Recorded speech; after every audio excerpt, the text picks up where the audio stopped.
Alright, good morning everyone. Magandang umaga po sa ating lahat. Inaanyayahan po natin lahat na to fill in the front seats para pag may dumating pa, makaupo sila dyan banda. And we will all have a good experience of worshiping God. Sige po, lapit po tayo dito. Let's fill in the seats in front. And para po sa lahat ng nasa labas, we may now come in and together we will worship the Lord. Okay, let's all stand together. Tumayo po tayong lahat. Again, good morning, Life Novaliches. Sabi mo nga sa katabi mo, good morning. Ayan, and as we open up this Sunday for our celebration of God's faithfulness, the 18 years of His goodness sa ating church, let me encourage everyone as we start our service with God's Word in Genesis chapter 12, verse 3.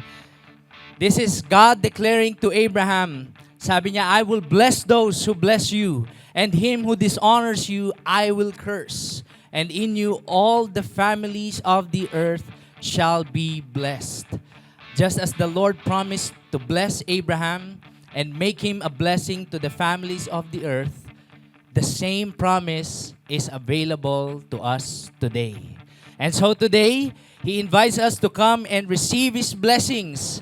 And as we receive it, many families will also be blessed through us. So Life Nova, come now. Together, let's worship the faithfulness of God in all generations and to every nation. Let's worship God together.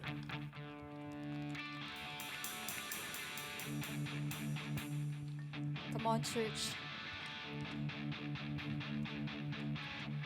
We praise you, God. Praise you this morning.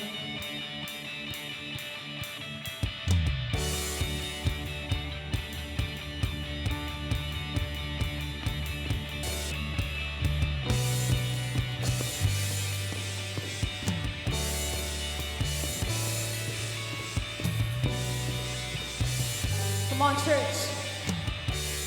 All together. Like Isaiah, seeing heaven's light by your glory. You have changed my life for your purpose, my heart purified. God is calling, like a flaming holy fire, burning in my soul. I give everything till the nations know. If you send me, I'll go, I'll go, I'll go, I'll go, I'll go. Your plan for me is all I see. It's more than I could ever hope. So I'll go, I'll go. At your whisper, even mountains holy, angels shout your praise. For me, Lord, I would be afraid. If you send me, I'll go, I'll go. We will go now. I'll go, I'll go. Your plan for me is all I see. It's more than I could ever hope. So I'll go, I'll go.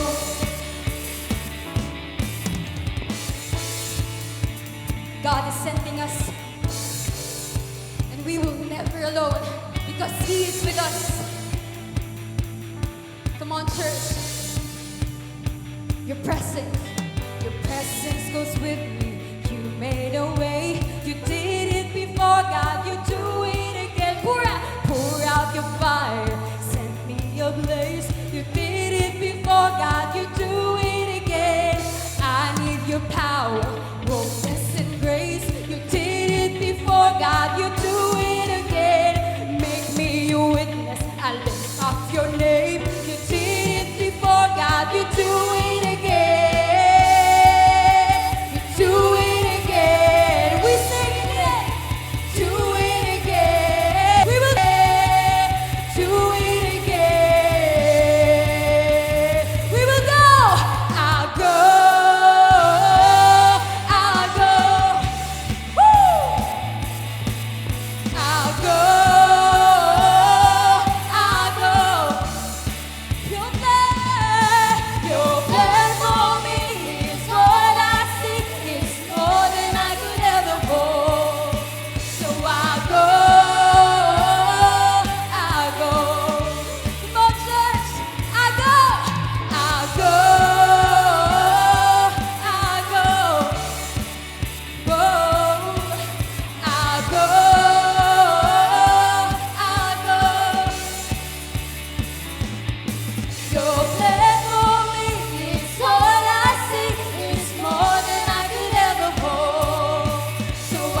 Lord, we continue to worship you, God.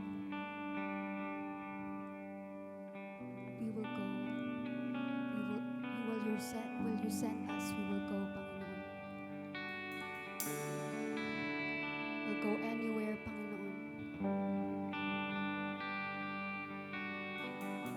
Even to the ends of the earth, God.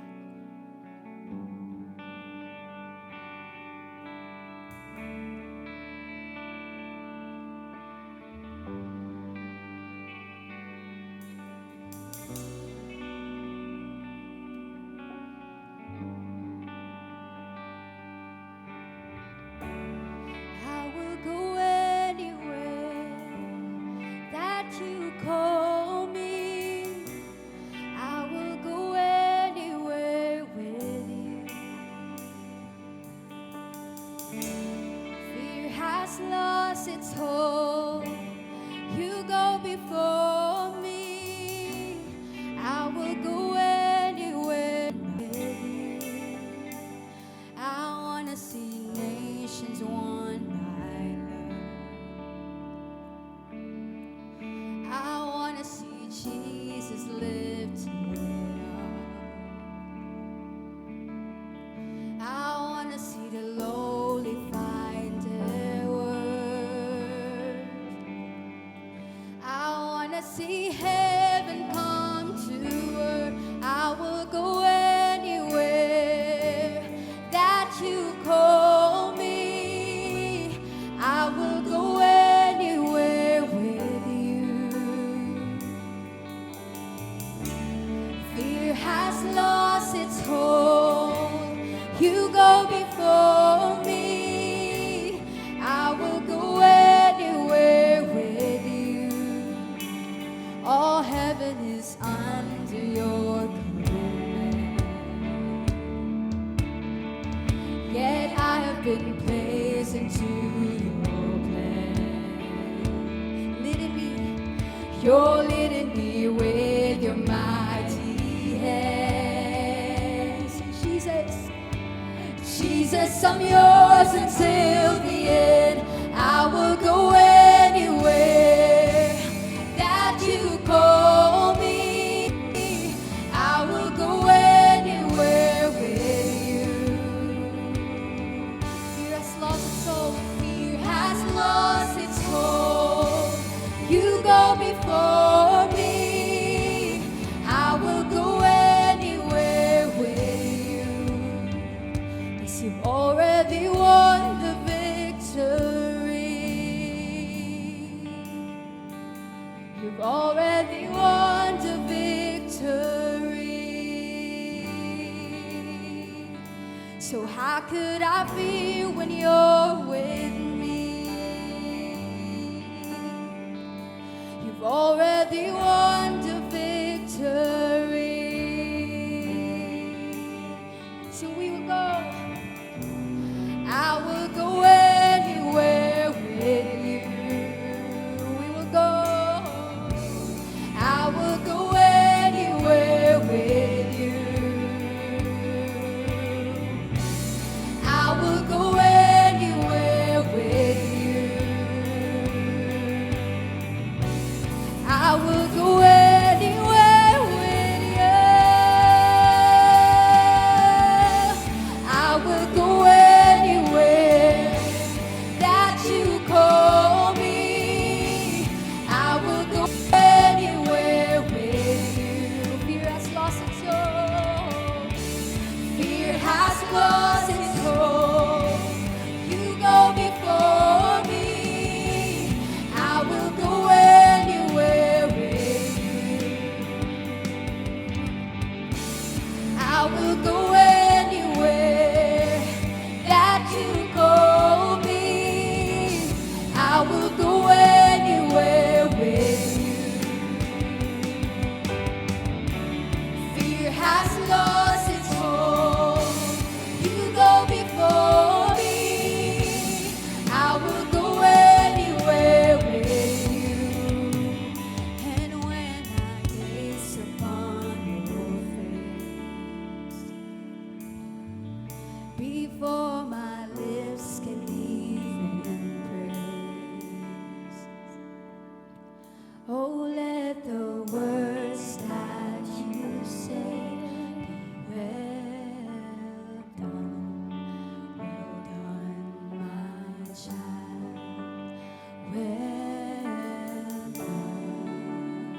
pour out your spirit.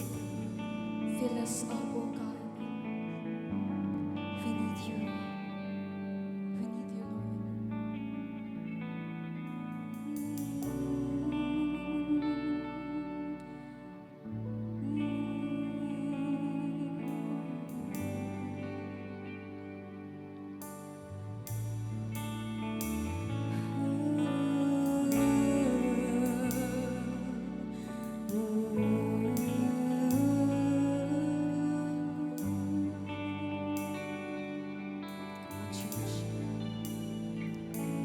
Fill us up, pour us out for a broken world that is far from you.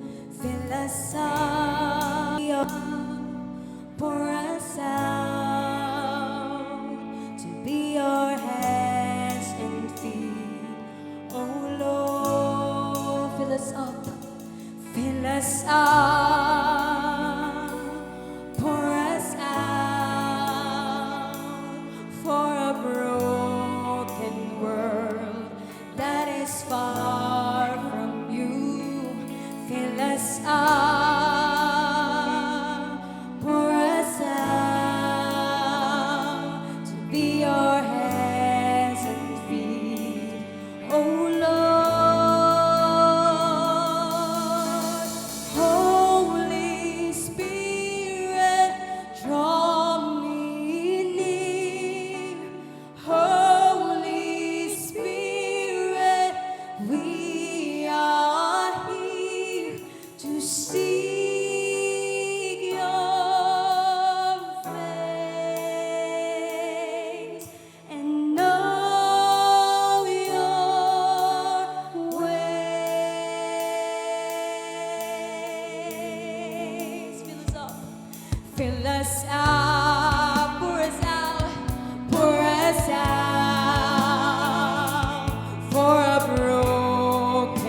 see your face and know your ways.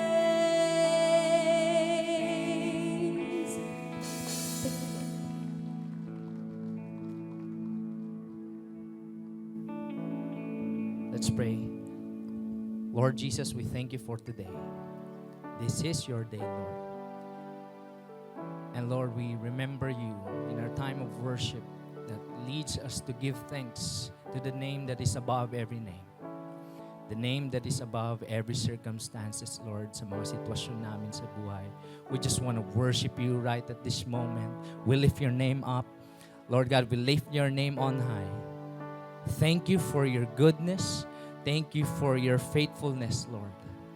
And Lord, as we continue to worship you, we don't just feel blessed. We really are blessed, Lord God, because you are always good. You are good, Lord. And church, Life Nova, as we continue worshiping God this morning, among you here, you receive and feel the goodness of God. We know and believe that God is good. That's why we are blessed. And kapag tayo ay nabibless, as a result, we worship Him.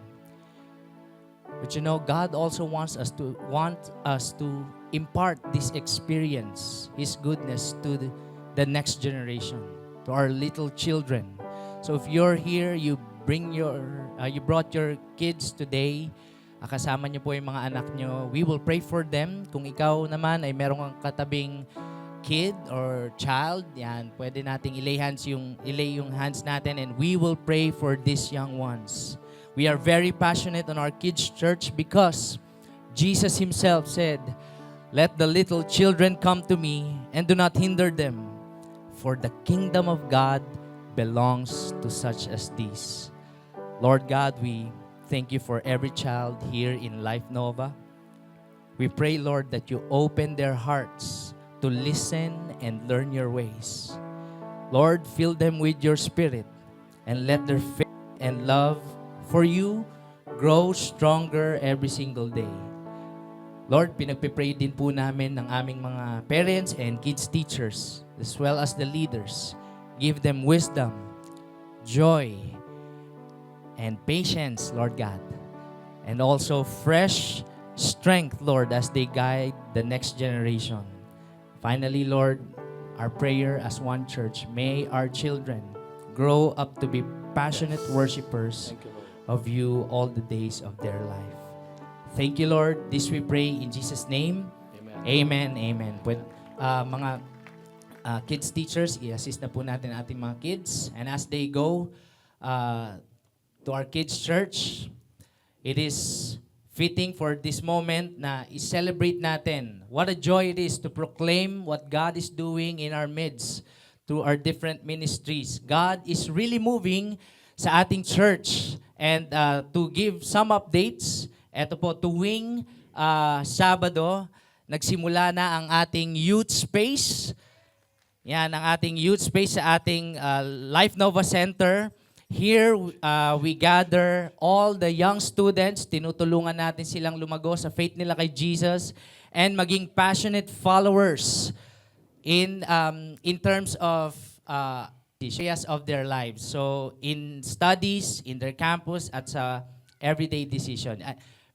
Before I continue, you may now take your seats first. And together, ito po as an Every Nation Church, we are passionate and believing God for His purpose and mission for the next generation. So as a church, let us together mag-invest and maniwala tayo sa ginagawa ni Lord on our young people. And as part of this, sabihin mo nga sa katabi mo, you are part of this. Psalm 78 verse 4, it says, "We will tell the next generation the praiseworthy deeds of the Lord, His power and the wonders He has done." So ini-invite po natin sa ating mga magulang, invite po natin ang ating mga anak at mga pamangkin na rin. Yan, sumama dito sa youth space. Mga students in the house, come on now, invite your friends and barkadas to hang out with us tuwing Sabado to grow in our faith in Jesus and to change the campus, to change the world. All right? So, next thing, we are gearing up towards continuous gathering of our young pro, or we call it TGIS community. Thank God it's Sunday. We will have a dito on June 14, that's next week, and June 28, 2 p.m. dito sa Cinema 5. And dito marerefresh ang ating mga young professional in a world of stress and confusion. We have a space for us to meet together and encourage one another. Sabi rin ng Word of God sa atin, do not give up on meeting together as some is in the habit of doing, to encourage one another. Hindi lang sa career goals, kundi sa life of faith, purpose, and mission. And finally, eto, be excited for this.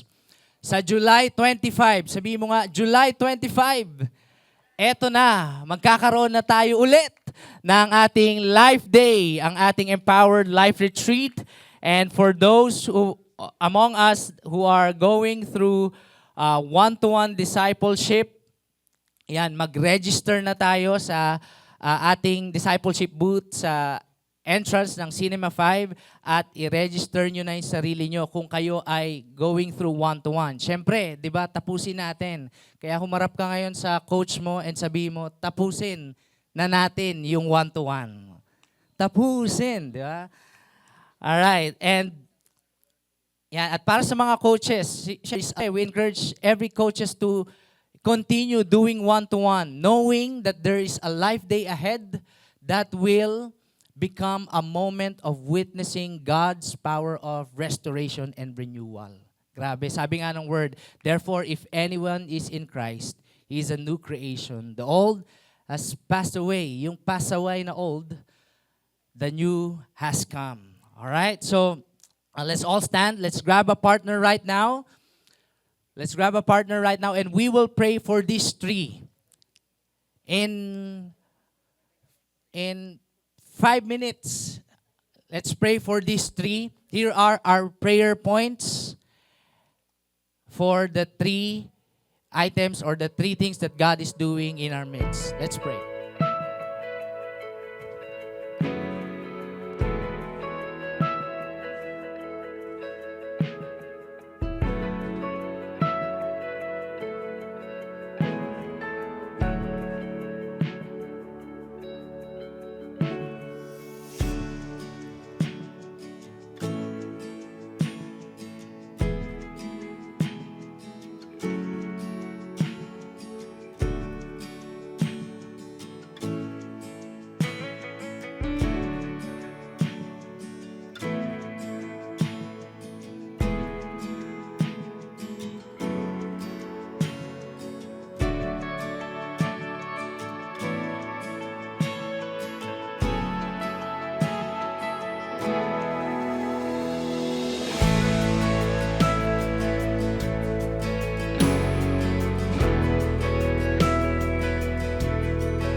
Let's wrap up our prayers. Let's pray. Lord, we thank you for what you're doing in our midst. Thank you, Lord, for using us mightily, Lord God, para sa purposes mo. And Lord, we just want to thank you because we can do these things in participation of kung ano na yung ginagawa mo, Lord. Kasi good gone ahead of us. You go before us, Lord. Maraming salamat for your goodness, your grace, and the power, Lord God, that you have given to us. Thank you, Lord. Lord, give us the grace to be a blessing to one another. In Jesus' name, amen and amen. Life Nova, as we continue in our time of worship service, let me call on our campus director to exhort to us this time of sacrificial giving. Thank you, Pastor Jom. We may now all take our seats as we worship God through our sacrificial giving. And as we come to the time of giving today, we want you to bring us to a picture of what the early church looked like when the gospel first took root in their lives. So basahin po natin from Acts chapter 4, verses 33 to 35. It says here, "And with great power, the apostles were giving their testimony to the resurrection of the Lord Jesus, and great grace was upon them all. There was not a needy person among them, for as many as were owners of lands or houses sold them and brought the proceeds of what was sold and laid it at the apostles' feet, and it was distributed to each as any had need." So sa mga verses na binasa natin, we see a community marked by two things working together. Una, there is a powerful gospel proclamation. And second, there is a radical generosity. So yung mga apostles, buong tapang nila na tinetestify yung tungkol sa resurrection ni Jesus. At kasabay nito, kitang-kita yung grace ni God sa mga believers na nagbago ng paraan din sa paghawak nila ng kanilang resources. Sabi dyan, walang nangangailangan, lahat ay na-providean, at may mga nagbenta pa nga ng properties at possessions para matulungan ang iba. So yung generosity nila, it was a response to the grace that they have received in Christ. Dahil naintindihan nila how generously God had given to them through Jesus, they willingly opened their hands. Kumbaga talagang bukas palad sila sa pangangailangan ng iba. And they viewed their resources hindi lamang as their personal possessions, but as gifts entrusted by God for the blessing of His people and to the advancement of His mission. Kaya church, this is why sacrificial giving is ultimately an act of worship.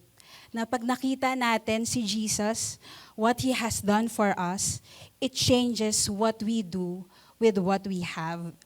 So as we give today, church, let us respond katulad nung early church, They open their hand, they are filled with faith, and they continue to proclaim the name of Jesus, the resurrection of Jesus. Knowing na sa tuwing magbibigay tayo, we are investing in the lives of the people. We are raising disciples, and we are raising the next generation who will follow and know Jesus. That every act of generosity is part of God's mission moving forward. And with that, church, let us pray together. Lord, we thank you for your abundant grace that has been poured out to us through your death and resurrection.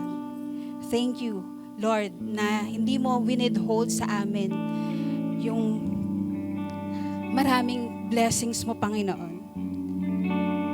And that, Lord, you continue to give us new life, hope, and salvation. Lord, today, we pray that we would respond with grateful and willing hearts. Na turuan mo kami, Lord, just like the early church, that they are faithful in proclaiming Lord to word and generous in sharing what we have. Tulungan mo kami, Lord, to be faithful steward of your resources, faithful steward of the resources that you have given us as tools of your kingdom. And we pray that as we give today, you would multiply it in the advancement of the gospel. In the campuses, sa families, sa mga communities, sa nations, God. Lord, be glorified in our midst today. And we continue to lift up your name here in this place. In Jesus' name we pray. Amen and amen. So church, ito yung ways natin for us to give. Our ushers will assist us as we collect our envelopes through the offering bags. And you can indicate your name and prayer requests so we can continue to stand in prayer with you. And you may also drop your envelopes sa offering box natin sa entrance ng cinema. And you may also give your tithes through direct deposit on our BDO account. Or you may also use our online platforms.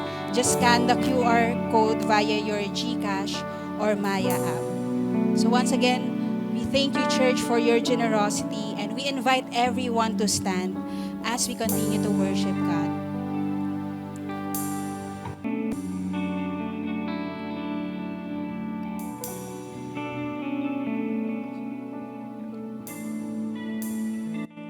With your power, your presence, we will go to the ends of the earth. With your power, your presence, we will go to the ends of the earth. With your power, your presence, we will go to the ends of the earth. With your power, your presence, they will know you're the light of the world.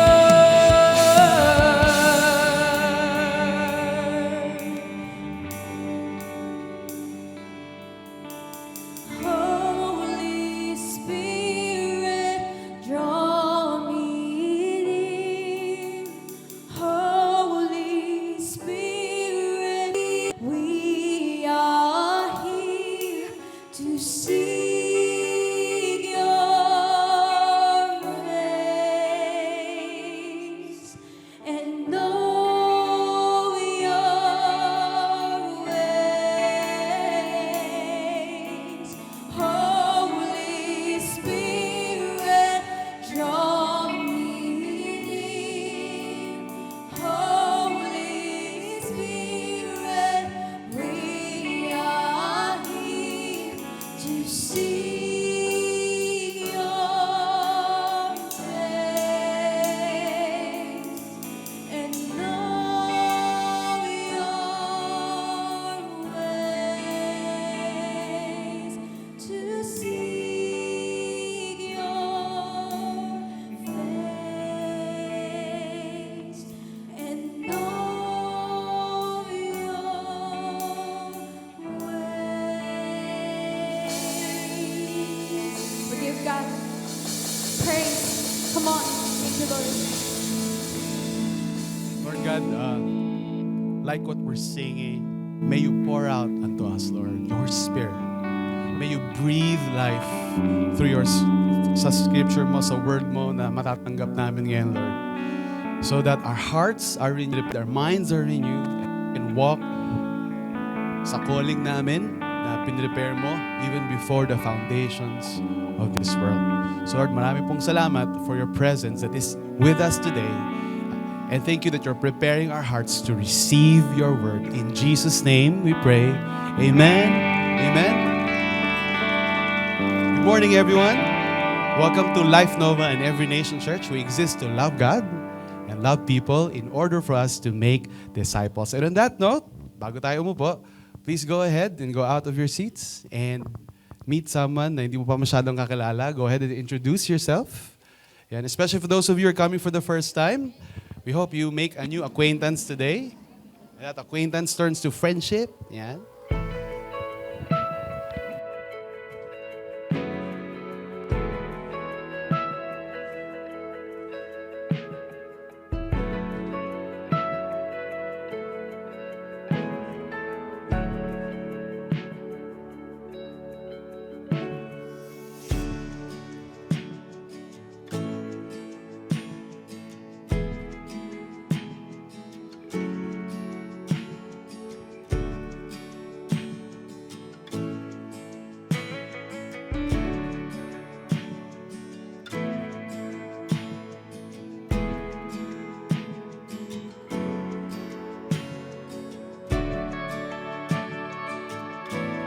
Yon.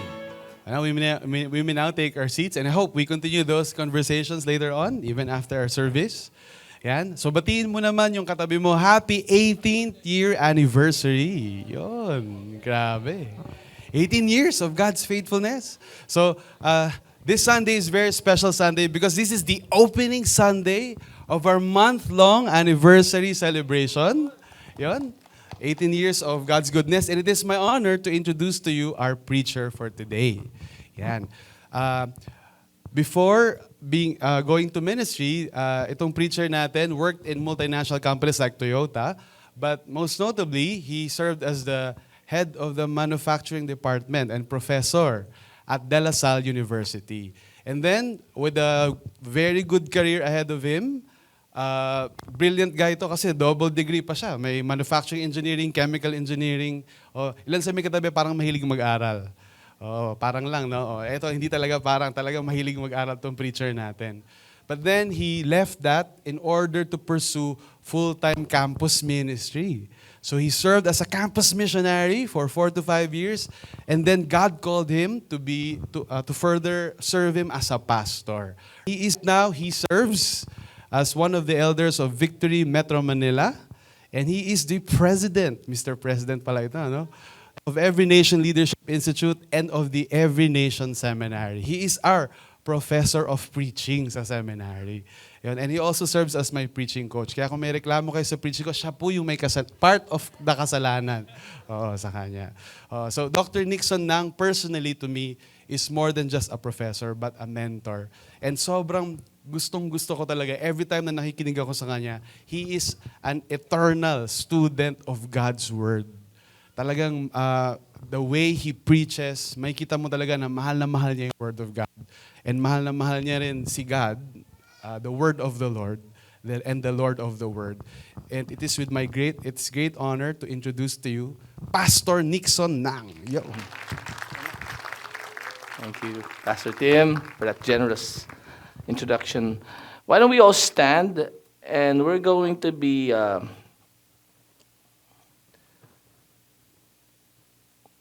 reading of the Word. And if you have your Bibles with you, kindly turn with me to Deuteronomy chapter 6, verses 4 to 9. And then we will read Matthew chapter 28, verses 16 to 20. So if you have your Bibles with you, I'm turning my pages as well with you.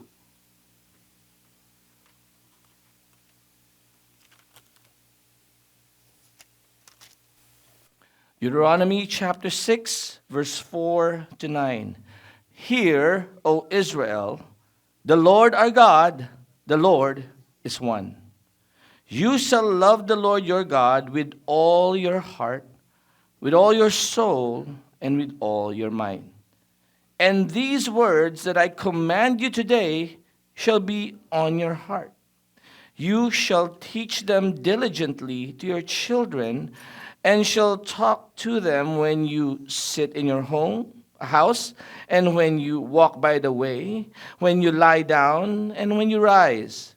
You shall bind them as a sign on your hand, and they shall be as frontlets between your eyes. You shall write them on the doorposts of your house and on your gates. Matthew chapter 28, verses 16 to 20.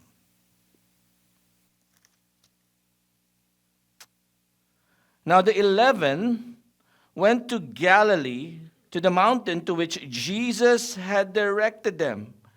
And when they saw him, they worshipped him, but some doubted. And Jesus came and said to them, All authority in heaven and on earth has been given to me. Go therefore and make disciples of all nations, baptizing them in the name of the Father and of the Son and of the Holy Spirit, teaching them to observe all that I have commanded you. And behold, I am with you always to the end of the age. This is the word of the Lord. Father, we ask that you would grant us ears to hear.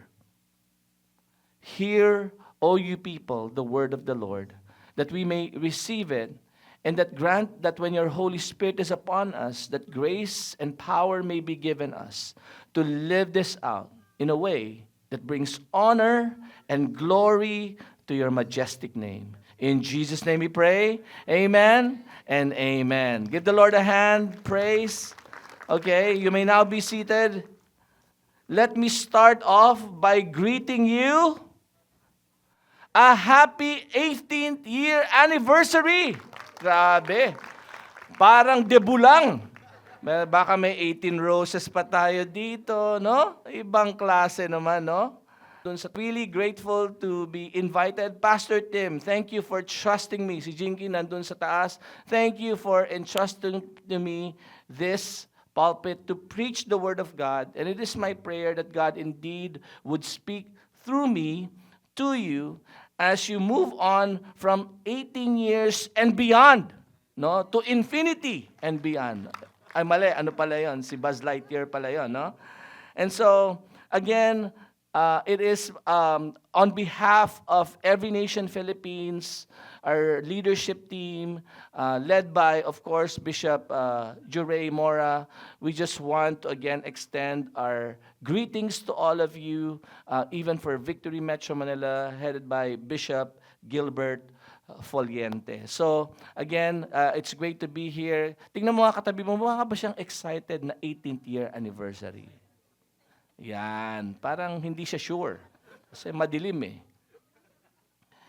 But really, I'm glad that, you know, some of you might be thinking, Deuteronomy, bakit dalawa yung verse? And then, you know, last week, Pastor Tim preached on the Great Commandment. So before I start off with the word, I just want to appeal to all of you and to exhort you or admonish you even, whenever the Great Commandment and the Great Commission is preached. Alam ko minsan, no, whenever a certain scripture is so familiar to us, may tinatawag tayong phenomenon na numbness of frequency. Now, what is the numbness of frequency? That when something is seen again and again, and heard again and again, we become numb to it. We take it for granted. We set it aside. We don't no longer notice it, no? But it is my appeal to all of us that whenever the Great Commandment and the Great Commission is preached to you, the attitude is not that, ay, alam ko na yan. This is my prayer. That the attitude would be, Lord, help me to measure by your grace how I'm living up to the Great Commandment and the Great Commission. Because these, kaya sila great, megas, no? In Greek. Great, kaya sila great is because there is never a time in our life where we arrive. If something is so great, it really far exceeds our ability. It far exceeds our means by which to reach its totality. Kaya siya great. Kasi kung kaya mo naman siyang ma-achieve, hindi siya ganun ka-great. And the reason this has been the Great Commandment and the Great Commission is because there's never an instance in our lives where we could say, ito na yon, gets ko na. Ako na ang embodiment ng Great Commission. Na pagtingnan mo ako si Great Commandment. Meron ba dito pagtingnan mo katabi mo, ikaw na si Great Commandment. Ay, thank you naman, ikaw naman si Great Commission. Napakayabang naman natin, no?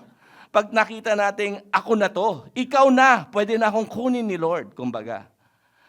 So there's no place. And so that's why and I want you to know that as part of Every Nation, particularly at Life Church, there will never be a time that we won't be preaching this. Particularly at certain milestones, I believe we should revisit, realign, recalibrate ourselves. Na pag binabasa itong mga Great Commandment, ang unang tanong natin, ang unang attitude natin o sinasabi, hindi yung, alam ko na yan. Ilang best na yan, preach ni Pastor Tim. Tapos ito na naman si Pastor, ito na naman. Great Commission. Dapat ang attitude natin is, Lord, thank you for your word. And Lord, help me. Where am I at with respect to the Great Commandment?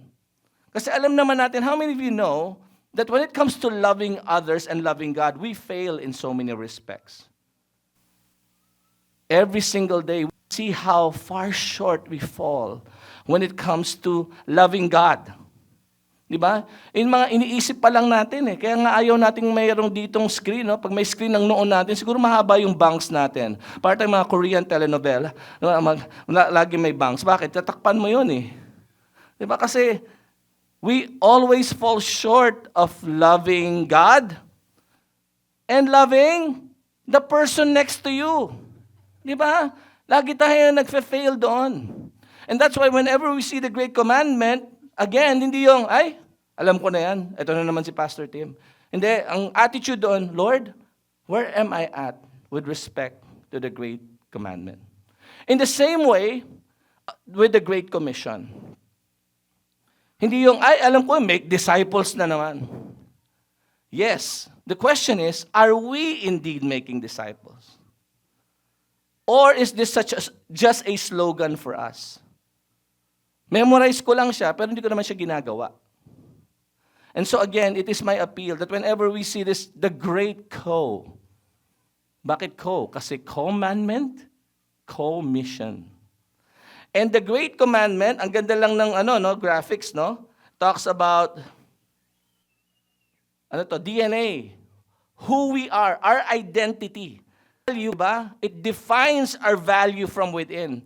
And out of that identity and value comes what we do, the Great Commission. Because who we are must determine what we do, not what we do determines who we are. Yan yun. Kaya ganyan ang graphics niya. Pansin niyo na, okay. Kung hindi napansin, okay lang naman. Ako lang naman, nagsasabi lang. Iba naman sa inyo, parang akala ko picture-picture lang. Hindi naman kayo naman, kasayang naman yung graphics natin. And so, I just want you to know the importance of such. No? Kaya, it took time. And again, as we look at this, no, the Great Commandment and the Great Commission. Last week, Pastor Tim talked about the Great Commandment. And later on, as you might be wondering, ba't dalawa yung scripture natin ngayon? Actually, iisa lang yan. But I just would like to go back to the Old Testament to show you how the Great Commandment and the Great Commission is not something new.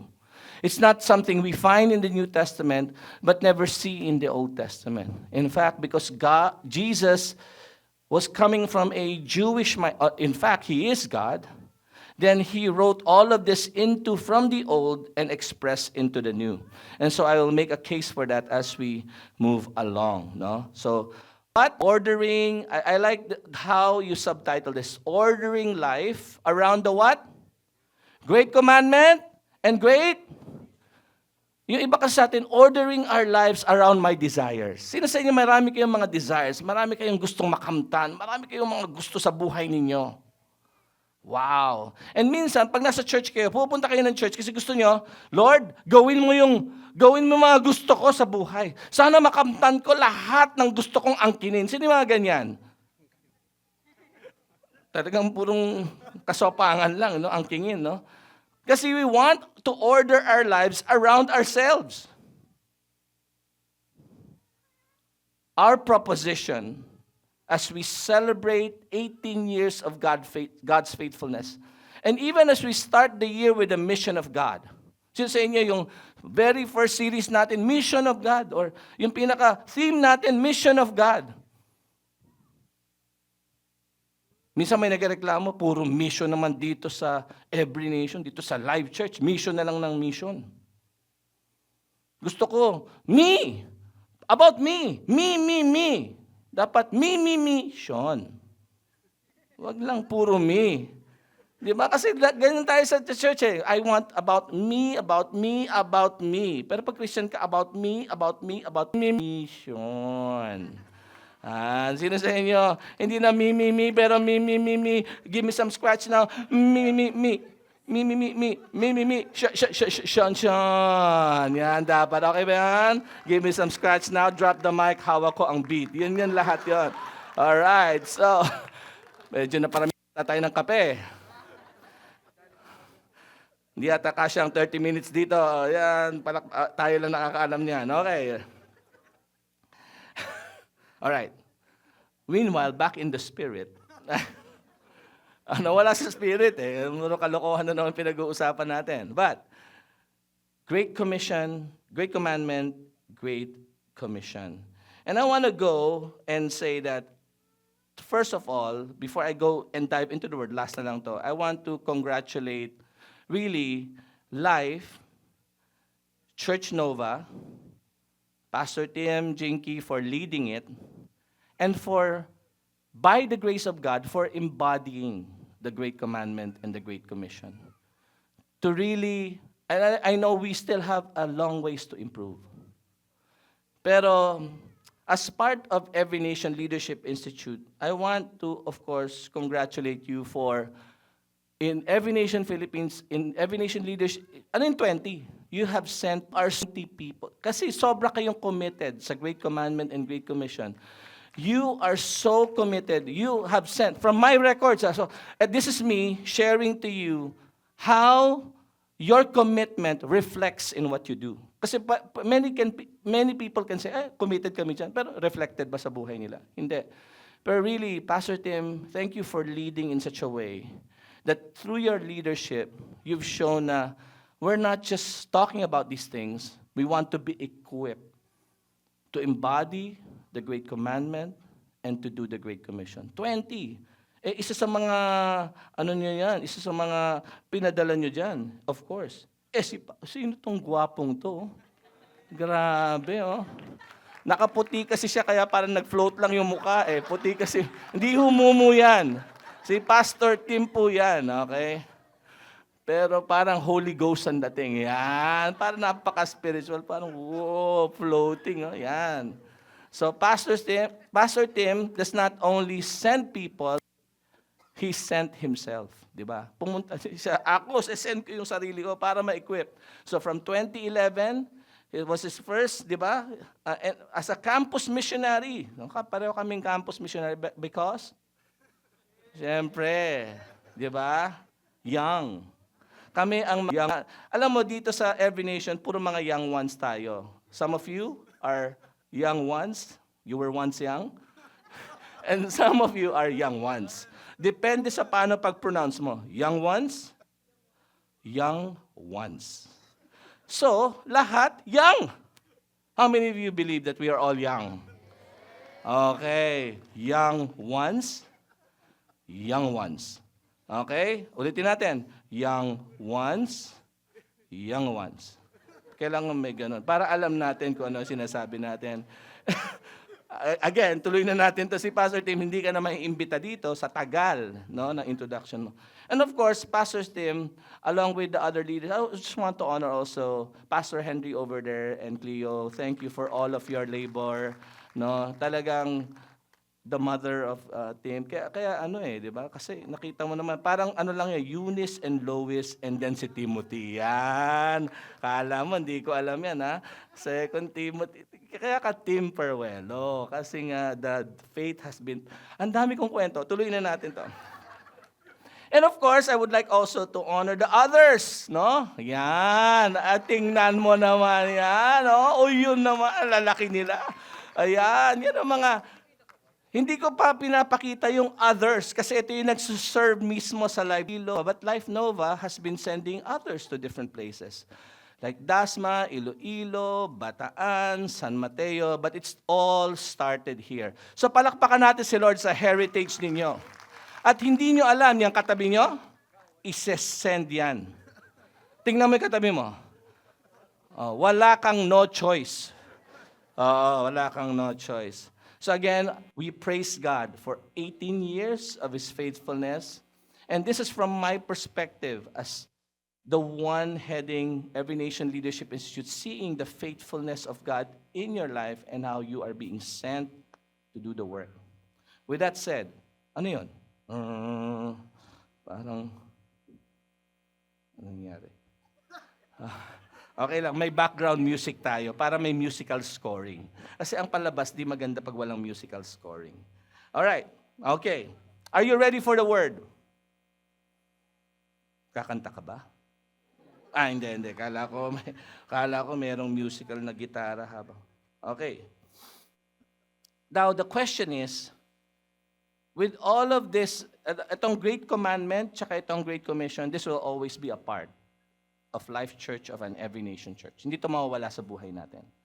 And love God, love people for the purpose of making disciples, that's always going to be something we will always say. And so from this point on, we will always measure our lives somehow by His grace towards this this two great co. All right? So, was this something new, or was this something that God has already placed in His heart? And why is it different in the New Testament? Why does it carry this form versus carrying this form in the Old Testament? So, in the Old Testament, God chose a people so that the nations will be blessed. That's coming from Genesis 12, yung binasa ni Pastor Joe Marie dito. And then, as you look at, as that progressed, God then instructed that people that as before they are a blessing to the nation, one of the things that a Jewish family would always recite on a regular basis, whether that be daily or weekly, is what you call the Shema. The Shema comes from the word here, which in the Greek is Shema. So, para yang Pinoy, ano ang title, ano ang ating national anthem? Di ba? Bayang Magiliw. Alam nating mali yun. Pero yun pa rin yung sagot natin. Pero ito ang title, Lupang Hinirang. Pero pag unang tanong, pag nagulat ka, bagbagong Bayang Magiliw. Bakit? Kasi naturally, all of us would title maybe a significant verse or a significant song based on the first few words. Now, that's not a Filipino thing alone. It's a Hebrew thing. So the reason this is called a Shema is because of the first word, hear. And the word Shema is not just here. If you study the Old Testament, it is also translated, not just Shema is not just translated as hear, but also as obey. Because in the Jewish mindset, you have never heard if you have not obeyed. Kasi mahilig tayo, ay, alam ko na yan. Nakakita na ba kayo ng tao, dinidisciple niyo siya, tinutulungan siyang makilala si Lord, ang dami yung sinasabi sa kanya, tapos alam ko na yan. Pero yung buhay niya, ang layo sa sinasabi nung word ni God. So ibig sabihin, ay, narinig ko na yan. In the Jewish mindset, you have never heard if you have never obeyed. Hindi pwedeng hear lang. Hear and obey. So your assignment is to look at the Hebrew root and go through the Old Testament, and you will see that this is Shema. Diba? Para hindi ka mapasyama. Diba? At dapat syama-syama tayo kay Lord. Diba? Kaya parang mali yata itong ko. Okay, wag niyo nang pakinggan yung last. Kasi parang hindi yata yun yung translation nun. But Shema means hear and obey. And what did God tell them? So He was talking to the Israelites. He says, familiar, the Lord our God, the Lord is one. And you shall, ito na yung unang, you shall, familiar ba to sa inyo? Familiar? O parang last week lang to. Parang may nag-preach ito, gwapong pastor. Oh? Sabi niya, love the Lord. Ayan. Saan nakuha ni Jesus when Jesus was asked what the greatest commandment was? His mind went back to the Shema. The thing about the great commandment was this. Pag binasa niyo to, love the Lord. Naku, ang sarap i-preach ito, which I will prevent myself from doing because we will not have time. But all of this, word per word, is super powerful. Let's continue. And these words that I command today shall be on your... Ay, hindi pala pwedeng dapat nasa heart mo. Now, the great commandment was talking about loving God. It's to be on your heart. But it lacked one other thing. The next part, you shall teach. Pansinin niyo. Saan niyo makukuha yung idea of teaching? Not in the Great Commandment. It is found in the Great Commission. So the Shema was the Great Commandment and the Great Commission in one in the Old Testament. Now, the reason this was divided was because of this. Back then, the idea of discipleship was a family thing. Tama, pinapasa mo yan sa pamilya mo. Now, fast forward when the gospel hit the Greek world and it go through the nation, many people do not know how to, what? How to take care of their family. There are many broken. How many of you know in the Philippines there are many broken family? Yes, I came from a broken family. Marami, it's becoming a regular thing because of the brokenness of humanity. And so, the Great Commission is actually the Shema, but now applied to the church so that they would reach out to broken families and by God's word, make them whole again in God. Kaya ba tayo may ENC? Kasi merong mga parents na hindi alam ang Shema. Hindi na napat yung teaching the loving. And how many of you know that you're glad that someone reached out to you and taught you to love God? And many of us did not receive that from our parents. It's not their fault. Many of our parents become parents and they were not parented well. It was passed down. It's just the brokenness of humanity. And so come New Testament, Jesus then breaks down the Shema into two because the Shema is no longer applied to always to family.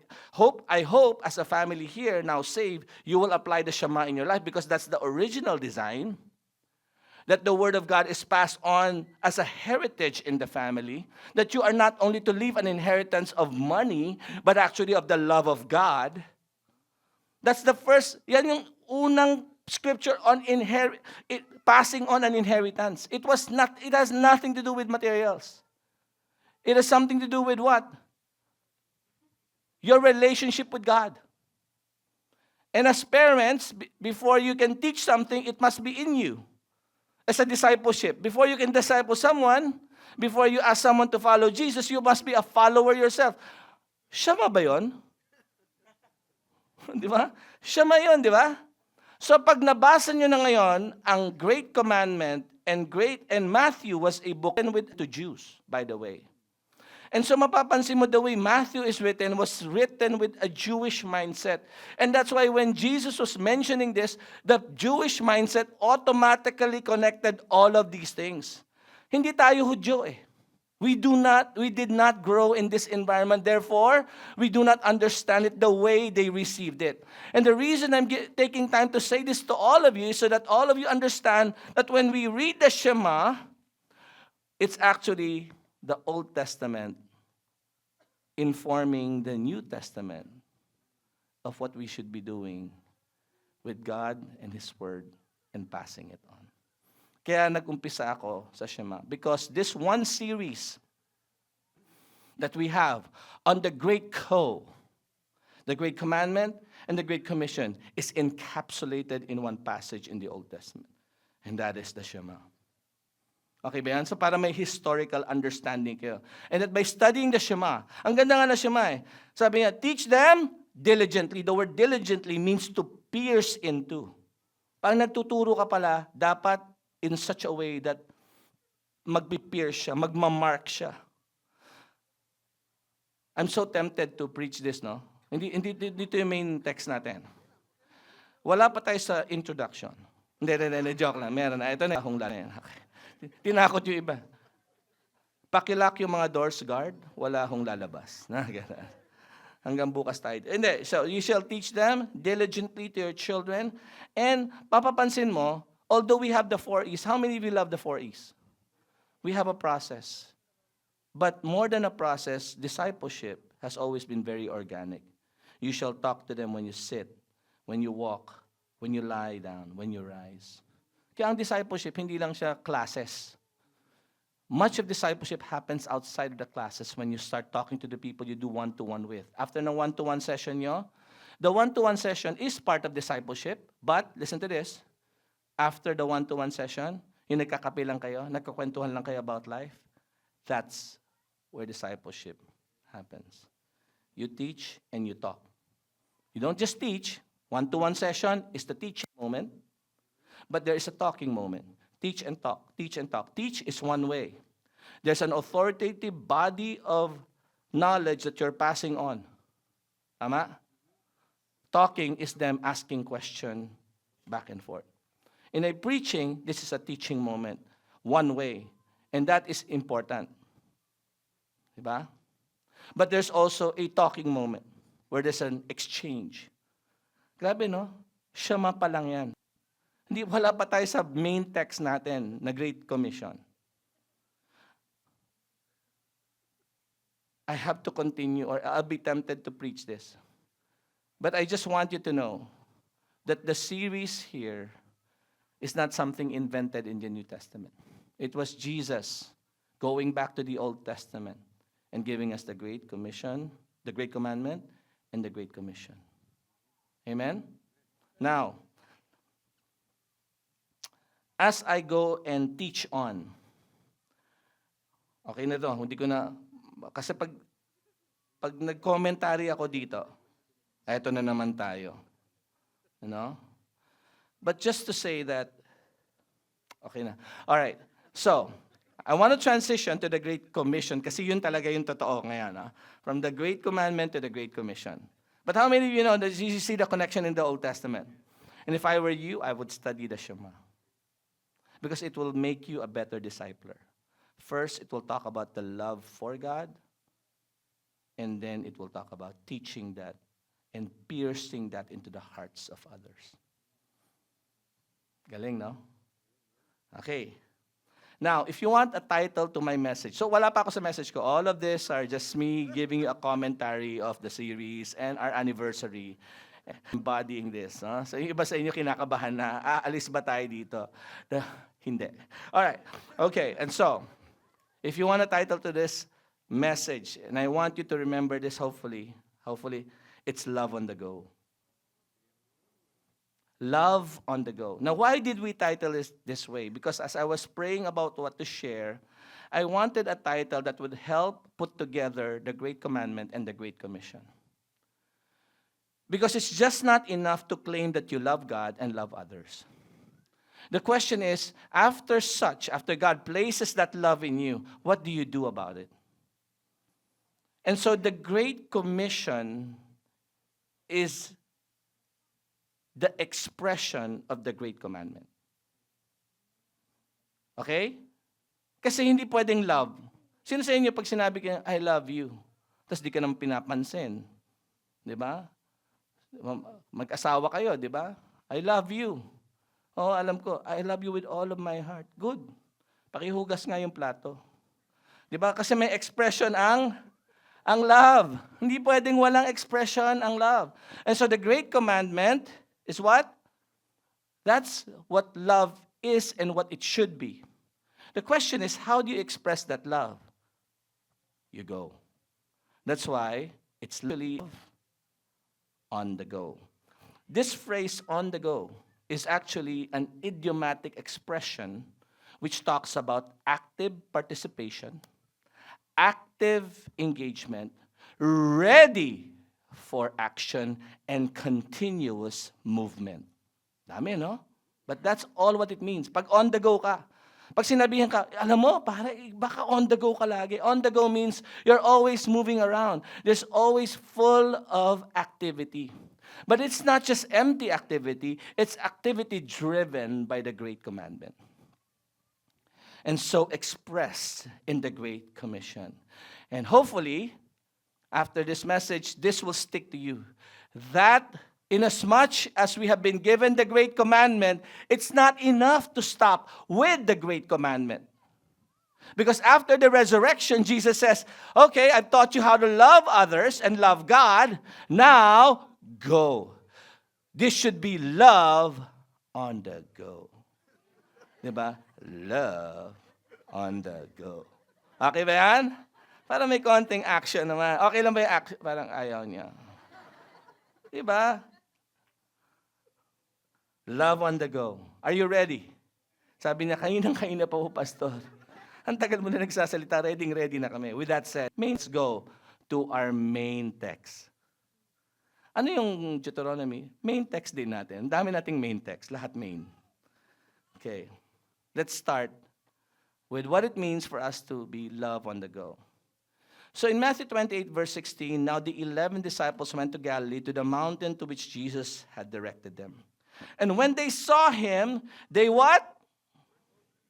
And some. And the good thing about Jesus is this. Whether you are worshiping or wavering, He goes to you. Hindi porke worshiping ka, ikaw lang papansinin niya, yung mga doubters, wala na. How many of you, at certain point in your walk with God, you've doubted certain things about Him? You've doubted the Word of God. Does that disqualify you from the great? No! Wala hindi disqualify. Hindi niya sinabi, okay, as the 11 came, and they saw Him, they worshiped Him, and some doubted. That's your next verse, sabi niya, and Jesus came and said to them, both the worshiping and the wavering. What did He say? All authority. Hindi that say, okay, yung mga worshiping, dito kayo. All authority has been given. May ganun ba? Yung mga wavering, away from me to the weeping and gnashing of teeth. May ganun ba? Ewan ko, baka meron eh. Hinati ba niya? Hindi. He went to them. Who's them? The worshiping and the wavering. Pero yung mga, wow, talagang all out kay Lord. Pero may mga iba, may nakita na ba yung worship, yung katabi mo, minsan pa nag-worship, parang, ikaw talagang, like I say, I'll go. Gumaganon ka pa. Yung katabi mo parang, go mo, mukha mo. Parang ganon, di ba? Yung, habang pumapalakpak talagang gumaganon ka. Like I say, lean it. May Roger Rabbit pa oh. Or Running Man pa. Ikaw parang, ay, sobra naman yan. Yung iba sobrang excited. I'll win. Past tense na. Hindi lang go, went na. Yung iba sobrang I'll gone. Wala na, umalis na. Parang, ba't ba ito? Ganito ka mag-preach ngayon. Okay. Kailangan ko yata i-dilute yung coffee ng tubig, no? But who's them? The worshiping and the wavering. So, here's my first point. We are love on the go. Not because of who we are. Not because we are worshipers. Wow, ako, deserve ko to. Or, ay, wavering ako, baka hindi ako to. Jesus is talking to both the worshiping and the wavering. And He says the basis of the Great Commission is not whether you're worshiping or wavering. The basis of the Great Commission is my authority. That you worship me because I have authority over your life, over everything in this world. But my authority is never diminished even when you're in doubt. Have you ever been in doubt? Good news. Your doubt doesn't diminish His authority. So kung nagda-doubt ka ngayon, okay lang. Ano yung okay? Okay lang. Okay lang yan. Because God's love and authority is greater than our doubts. And so He comes to us and says, you're doubting, you're wavering, you're worshiping, 10 minutes left. Nagmamadali. May appointment ka? Sa 18th anniversary? Pastor Tim, may appointment to. May appointment eh. Hindi pa ako nag-uumpit. Verse 6.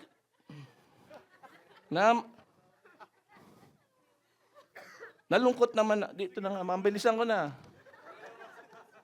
Let's pray na lang nga. Nagtampo eh, no? Are you wavering? Ganun pa. Tinira pa eh, no? Okay. Tama na. Seryoso. Paki-edit na lang po ito. Nakakahiya naman.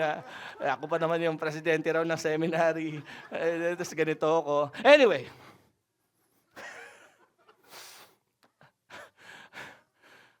But are you learning something here about the Great Commission? Grabe, di ba? Kasi feeling natin, ang qualification natin, kasi ang galing natin. Worshipper kami. Hindi. Kahit doubters, si Jesus, hindi siya intimidated. Hindi siya nagugulat na nagda-doubt ka. Bakit? Someone just was raised from the dead. You know? Kasi this was the time of His resurrection. So yung ibang tao talaga, siya ba to? Teka, parang hindi kasi yung bigote, iba yung tapas eh. Ganon. Oo. Hindi na imagine. Mag-imagine naman kayo. Di ba yun yung mga, para kayo sumakses kasi nasa imagine mo na yan eh. Tapos step by the step, para sumakses. Di ba? Okay ba? Alam ba nila? Anyway. Okay. Kailangan ko na mag-continue, no? Okay. Kasi may 10 minutes, time na naman ako ng 5. So, joke lang ha. So, Jesus, baka sabihin niya, hindi na ako magsaserve dito pag ikaw nagpipreach. Ayan, alis na ako. Ganun. Okay, so Jesus came and said to them. So wherever you're at in your walk with Him, we are called to be people whose love is on the go. And pag mahal mo pag may pagmamahal ka kasi, minsan, marami ka namang tanong na hindi masasagot sa isang tao. Sino sa inyo nagmahal na kayo ng isang tao? Hindi naman, alam mo yung mga kinakasal? Pag tinanong mo sila about sa pinakasalan nila, they don't have all the answers about that person. But they know just enough for them to give their lives to them. Sige, sino sa inyo you're married and you're happy? Ay, ba't mo binaba? Kita ko, Pastor Tim, may nagbaba. Married siya, pag sabi kong happy, binaba. Grabe naman. Wala namang ganyanan dito. Kung hindi mo, may away kayo, counsel kayo, pero wag dito sa nakaka-humiliate. Joke only, no? Pero, di ba, you love someone. And when you got married to that person, love said this, I may not know everything about you. You may even have things that I would find out later that would be difficult. But whatever, the little I know, it's enough for me to love you for the rest of my life. And then you get married. So don't ever think that doubting has no place in every one of our lives. We don't always respond with all of the information. We may waver here and there in every relationship in our lives. And Jesus, knowing that, said this, all authority. Even the things you know, I'm over that. Even the things that you have doubts on, trust me on that. Even the things that you're afraid of, I have authority over them. So meron ba kayong mga doubts for loving and making disciples? The answer is this. We have a God who's above all of our doubts. Amen? Love on the go. And He talks to us, all of us. The Great Commission is for all of us. Amen? Walang makakalusot dito. Whether you like it or else. Kasama ka sa them. Di ba? Parang tinakot ko no? 18th anniversary Whether you like it or else. Sorry naman. Love on the go is based on His authority. Next. So, I'll take time here. Sabi ng iba, kayo na ka pa nagta-take time So anong bago? Okay, sorry. Okay. And so sabi niya, what does it look like for us to love someone? What does it look like? Kasi minsan pag sinabi, love mo yung someone, what do you mean? What does that look like? So Jesus, as He resurrects and is about to ascend, gives us an idea what loving looks like. He says, go. Tama? Go. Pumunta ka. Go, therefore, and make disciples. Of all what? Nations. Now, I just want to pause here and help you understand one of the heritage of life. Do you know life was born or was planted because there was missionaries who understood nations and said, we need to plant a church in the Philippines. We need to reach the Philippines. There's so many laws. There's the last and the least there. We want to go there. This is my hope for everyone. Kasi when I look at the records of Every Nation Leadership Institute, ang galing talaga, Pastor Tim. You have sent people in campus ministry, in church leadership. Ito na. One day, makakita pa tayo ng more and more. Magsasend kayo sa world missions track natin. Yes. Bakit?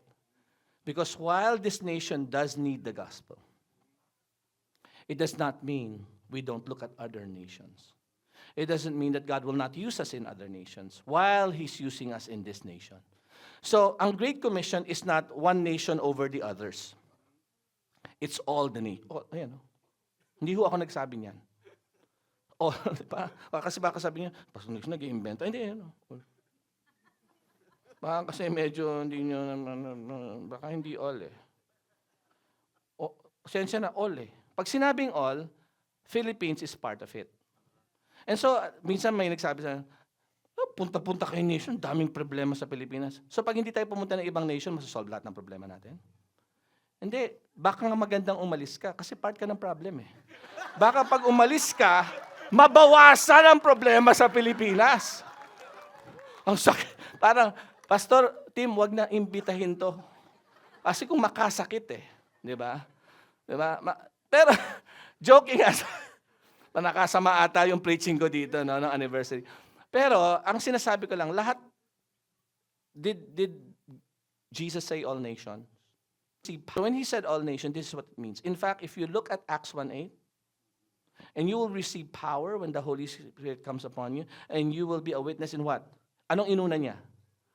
Hindi niya iniskip ang Jerusalem. Ibig sabihin, the very place where you're at, you will be a witness there. But it did not stop at Jerusalem. It went beyond Jerusalem. It's Samaria and to the ends of the earth. So, Life Church, as we celebrate your debut, your coming of age, as you mature into adulthood, it's time for you to go beyond the Philippines. I think, this is a defining word for all of us here at Life Church. Tayo, na ang gagawin ni Lord sa atin is that, hey, all nations. Will God use you to be a blessing in the Philippines? Yes. Yung katabi mo, baka yan ang next Senate President. At papasok yan. Hindi yan magwa-walk out.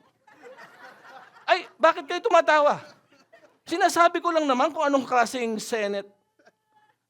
Kayo paki-edit na lang. Kasi baka pagalitan ako sa mga sinasabi ko. Pero, di ba? Oh. Tuloy ko na nga ito kung ano nasabi. How much do you believe all nations is part of it? So one day, I am excited to see ministers after ministers in Every Nation Leadership Institute in the World Missions track, studying cross-cultural missions. Amen? Okay, so I just wanted to say that. Because ito yung pinaka-importante sa Great Commission, yung actual Great Commission. So, of course, importante, authority. Wherever you're at, His authority. Not wherever, it's His authority. And His authority grants us this, to make disciples. And make disciples in this particular statement is what you call the main verb. And then around the main verb are what you call participles. Bakit may grammar lesson tayo? Wala lang, para magkagulo-gulo lang tayo. No? But for all of you, a participle are verbs, participle verbs are verbs that describe how the main verb should be lived out. Kasi pag sinabi ko make disciples, ang unang question, what does it mean? What does it look like to make disciples? Kasi sabi mo, what does it look like to love? Well, you make disciples. But what does make disciples? So the question continues. And so ang ganda sa ginawa ni Jesus, He gave us participles. There are 3 participles. Number 1, go. Number 2, baptizing. And number 3, teach. Tatlong participles. So, what does it mean for us to make disciples? First, we go. Okay ba na nag-i-invite tayo rito? Yes, but that's come and see. Why do we gather? We gather because after we gather, we go. We gather, we go. We gather, we go. We gather, we go. Iba-ibang tono lang. Pero we gather, and then we go. Because part of making disciples is going out there. How many of you are glad someone went out there and reached out to you? Kaya ka nandito, kaya kilala mo si Lord ngayon, kaya yung buhay mo nagbago. Because someone, they go to where you were. They went there. They gone. Kahit anong tense. Basta wag ka lang maten, baka ka makulap. Okay? Go. We have to go. Are you ready to go? Because love needs to be on the go. Love on the go. Second, baptizing them. Baptizing them means to establish them. Kasi to go, you need to engage them. To baptize them, you establish. Baptizing them in the what? In the water? Yes, water is symbolic, but you're baptizing them actually in the name. And that phrase, baptizing them in the name, means that they now have a different identity. Na dati, you're identified by other things. Doktor ka kasi, engineer ka by what you do. You're identified by your last name. Ayala ako. Akin ang Ayala Tereses. Di ba? You are identified. But when you become a Christian, tanggal lahat yon. And all of us are brothers and sisters because we're called by one name. We are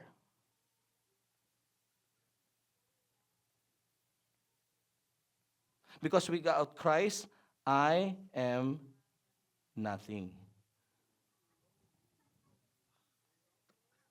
Pag tinanggal mo si Christ, ano ka? I am nothing. Kaya we're Christians. Christian. A Christian is someone who is without Christ, we are nothing. But with Christ, we have everything. Okay ba yan? Baptized. You are immersed in a name. Not in a cult, not in a religion, not in a whatever. Now, I love life, I love victory, but you know who we are? We're just simply instruments of God to bring people to Christ. Si Christ ang bida. I love life. I love victory, I love reign, I love all of what God has done in and through us. But pag tinanggal mo lahat ng pangalan at logo, it's the cross. It is Christ. We're Christians. That's the name. That's the name we're baptized in. I was not baptized in the name of victory. But I love the fact that I am part of that family. Because God places us in families. How many of you are glad you're part of life? Come on!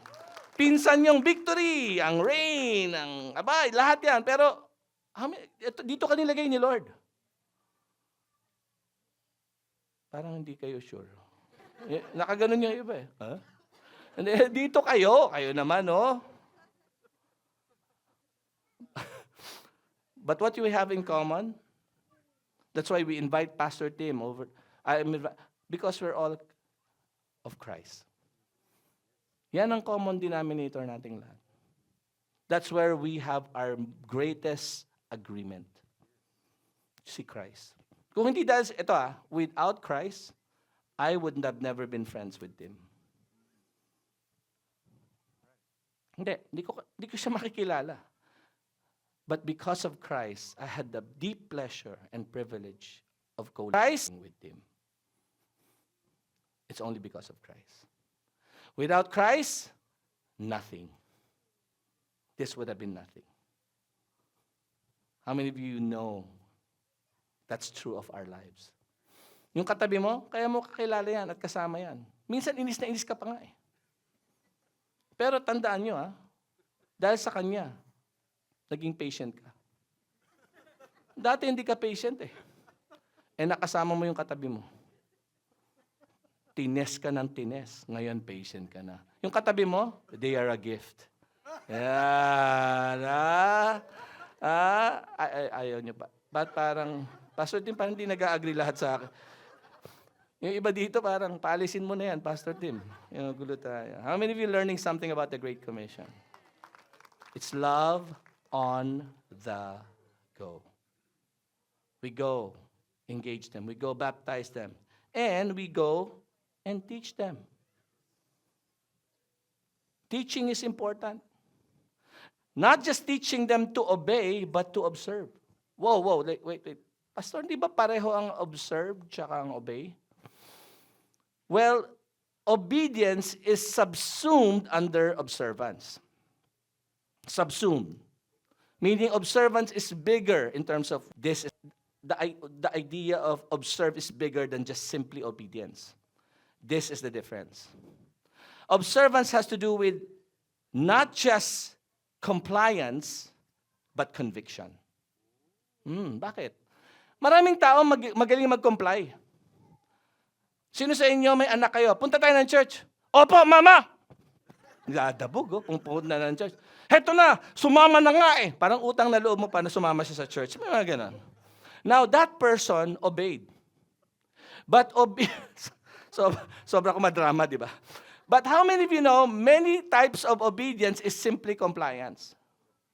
Alam mo paano malalaman na isang bata nag-o-observe? Kahit hindi ka pumunta ng church, pupunta silang mag-isa. That they don't live on borrowed faith. Because the faith has become their own. Yung mga nandito ngayon, kaya ka nandito kasi pinilit kang pumunta rito. Di ba? Bribe ka, lilibre kita, mag-church ka lang. Okay naman yon. Nag-obey ka naman, may pagkain eh. Tarap eh. But, listen to this, that's compliance. That's obedience. And many people, on the outside, looks like they are people who obey. They look like a disciple, but conviction. They are not. Because a real disciple does not just comply, they have a conviction. And so that even when nobody is looking, they do the right thing. That's, ladies and gentlemen, is what you call observance. And that's why, yan ang tamang translation. Kasi sino sa inyo, ang ibang translation, teaching us to obey. Kulang yon. Now, tama rin siya. Tama din siya. But again, it's lacking. Because how many of us know, many people, kahit tayo, have we ever tried to obey something? Have we ever obeyed and we're not convinced of what we were obeying? Natakot ka lang. Kaya maraming kriminal ngayon eh. Pag nandyan lang yung pulis, tsaka maayos. Pag wala, kung ano ginagawa, nasaan sila? Nasa gobyerno. Ay, sorry. Paki-edit na lang. Hindi lang, yung iba lang. Kayo naman, masyado kayo judger eh. Minsan pag nanonood ka ng news, naiinis ka. Kasi mukha silang mabait, mukha naman. Kasi may nakanonood sa media. Pero pag wala sa media, kung ano ginagawa. Why? Because they obey, but they don't observe. They comply, but they don't have convictions. Are we a type of people who does not just comply, but we have conviction? That is what it means to make disciples. You teach people, not just, gawin mo to tapos pag ginawa, tuwang-tuwa ka na. Hindi, tanungin mo, kamusta okay lang ba to sa'yo? How is it when you do this? What's happening in your heart? Alamin natin what's happening inside of a person when they're doing something and we think externally okay siya. Galing, di ba? Nasa Great Commission lahat to. Nasa isang verse lang tayo, hindi na kayo lumipat-lipat. Punong-puno na tong verse. This verse is so rich. So we're on the go in engaging, establishing, equipping. The last thing I want us to understand is this, and behold, I am with you. Yun ang pinaka-importante. That we are tasked, we are told to go out and make disciples, and the promise is His presence. He will be with us. Hindi tayo binigyan ng authority. Binigyan niya tayo ng abiding presence. authority was not the only thing that was given. It's the abiding. Authority, abiding. He will abide with us. He will remain with us. Kaya minsan, pag nagdi-disciple, have you ever tried to disciple someone, tapos pag titingnan mo yung reaction niya, parang walang nangyayari. Tapos natapos na kayo, parang na-discourage ka. Huwag kang mag-alala. The Bible says, He is with you. And that means this, long after nag-usap kayo, God is still at work in the life of that person. Diba? Ganun naman tayo. Hindi naman lahat ganun nung sineran tayo. Pero, nung tapos na kayong ng sharean, tapos na kayo mag-usap, tapos na kayo mag-coffee, umuwi ka sa bahay, yung Holy Spirit, si Lord, kinakabog ka pa rin. Why? Because we're all empowered, and that power is not our power. It's the power of the Holy Spirit, the abiding power of the Holy Spirit. And the confidence we have is not just the authority, it's the abiding. Kaya may authority ka sa beginning, may abiding ka sa ending. Bakit? Because our confidence, we're simply responding in the middle. Make disciples. That's the only imperative we have. But the beginning and the end of the Great Commission, it's all God. I have the authority and I will abide. But in the middle, make disciples. How do you do it? Love on the go. You go. Kaya we are a people who loves. But this love is on the go. And it is my prayer that as we celebrate our 18th year, this is our heart's cry. Lord, I pray that my love will be a love that is on the go. That I will not just claim love, but I would actually do it. That I would go out there. And so, Life Nova, God will open doors for you. God will open doors for you in the campuses. God will open doors for you in the workplace. God will open the doors for you to the lost, the last, and the least. The question is this: as God opens the door, will we be a people whose love is on the go? Amen? Let me just pray for each one. Lord, thank you for this anniversary celebration, which simply serves to remind us, first of all, of your faithfulness to Life Nova. That from the beginning, you've always been there, growing us, guiding us, teaching us. But now, Lord, even as we go from 18 years and beyond, now you're commissioning us again, afresh. Not just to love, but to have a love that is on the go. So, Lord, I pray for each one, every single one whom you have called to be part of Life Nova, to indeed be people of love, and that they would go. For your glory, your honor, in Jesus' name we pray. Amen. And amen.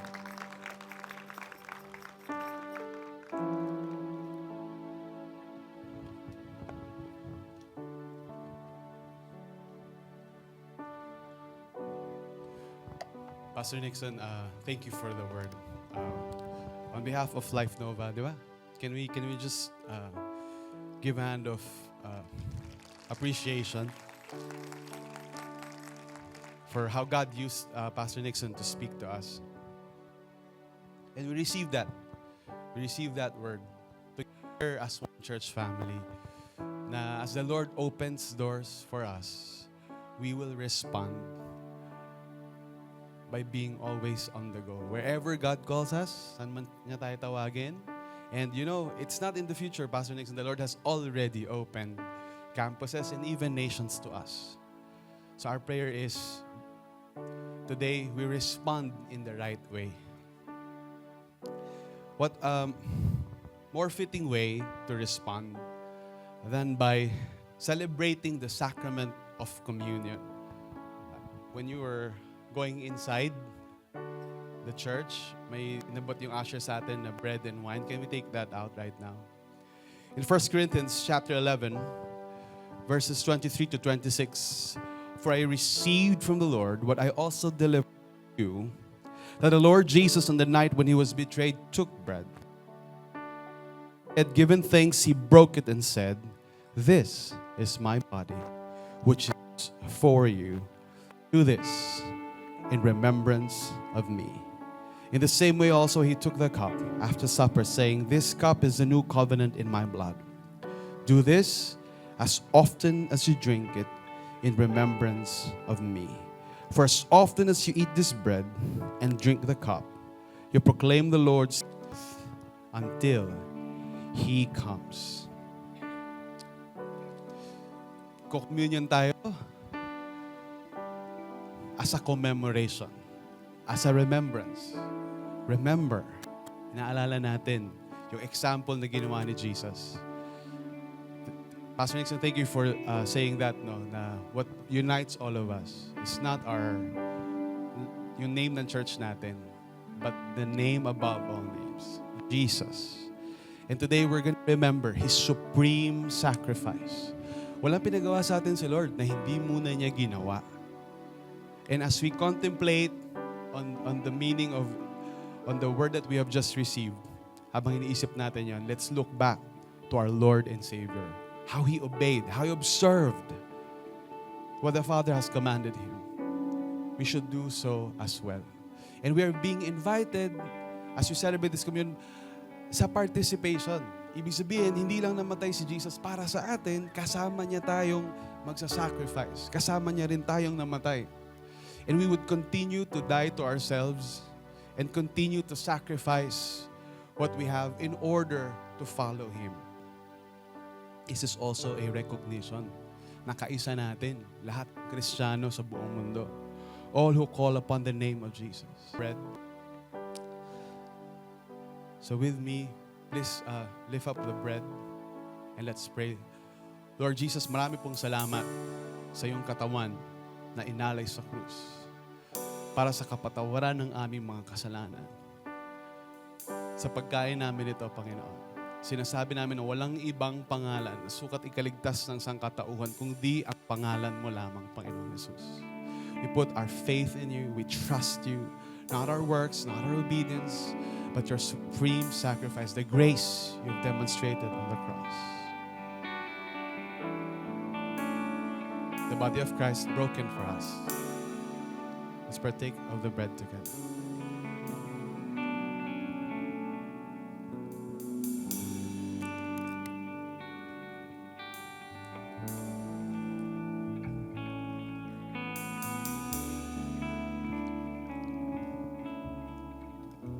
Tulad ng binasa natin, everyone who drinks this cup is proclaiming that the Lord Jesus will return. Why do we go to the nations? Why will we go to the communities and the campuses? Because we know Jesus will return in victory.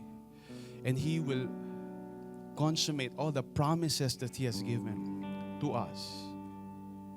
We proclaim that He will come back again. Let's lift up the Lord. Sana lang pray. Salamat po sa iyong dugo, Panginoon, na nabuhos sa krus para hugasan ang lahat ng aming pagkakasala. Sa pag-inom namin ito, Panginoon, sabay-sabay namin sinasabi na babalik kang muli. At iwawasto mo ang lahat sa mundo. So as we drink this cup, Lord, we also receive the healing, not just physically, spiritually, but physically, of our physical ailments in your power. The blood of Christ shed for us. Let's partake of the Lord's cup today.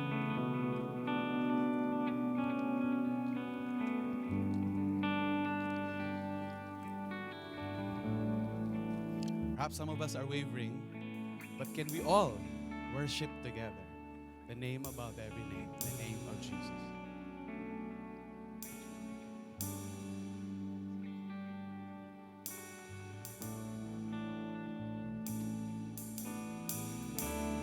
On the night He was betrayed, He broke bread and gave thanks. The cup of covenant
On the night you were betrayed, you broke bread and gave taste. Oh, the cup of covenant you gave in your name. We proclaim this is your body, this is your blood, this is your life poured out for us. Here at the table, gathered in love, until you come, we remember. This is your body, Lord. This is your body. This is your blood. This is your life poured out for us. Here at the table, gathered in love, until you come, we remember. Until you come, we remember. Until you come, we remember.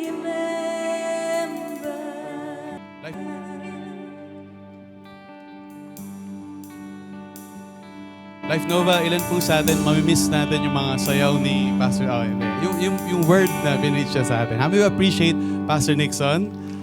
Let's just take this time to pray for our spiritual family from Victory Pasay. And of course, may invite you here, Pastor Nixon Nang. And of course, our campus director in Pasay, Wency, please come here. And campus missionary, si Paul. Yan. How many of you know, hindi lang tayo Life Church dito, but we're connected to a global family of churches called Every Nation. Yan. And lalo na ngayon, na 18-year anniversary natin, we really appreciate how God engrafted us into this spiritual family. Extend natin yung hands natin sa kanila as we pray a prayer of blessing upon our Victory Pasay family. Lord, marami pong salamat, Lord, kay Pastor Nixon, kay Wency, kay Paul. Salamat, Lord, na nilagay niyo po kami dito sa Every Nation Philippines region, na may mga mapagmahal na leader na talagang maingat at mapagmahal sa iyong salita, Panginoon. And Lord, salamat po sa trabaho nila na naging blessing sa region na to ng Philippines and to all the nations of the world. And so, Lord, even as we send them off pabalik sa mission field nila, may you, Lord, bless their families because they have answered your call and continue to be faithful to your call. And kami rin, Lord, as you send us back to our families, communities, and campuses, may we imitate their faith and example and also be a blessing to them as well. Thank you, Lord, for your grace upon grace. San man po kami, Victory Life, and all the Christian churches in the world, it's the same Jesus, Lord, who blesses us and promised to be with us until the very end of age. In Jesus' name we pray. Amen and amen. Thank you so much, Pastor Nixon. Babalik po. Babalik. Pastor John. Again, palakpakan natin si Lord. Love on the go. And as we go, may the Lord bless you and keep you, make His face shine upon you and be gracious to you. May the Lord turn His face toward you and give you peace. Life Nova, let's continue to love God, love others, and make disciples. God bless everyone. See you next Sunday sa ating month-long celebration ng ating 18th year anniversary. And also, we can use this time, this place, to have fellowship with one another, and we have a treat for everyone to remember the 18 years of God's faithfulness and goodness. Meron tayong interactive wall sa labas ng ating cinema. And you can participate there in remembering God's goodness through the years of loving God and loving people. Let's go.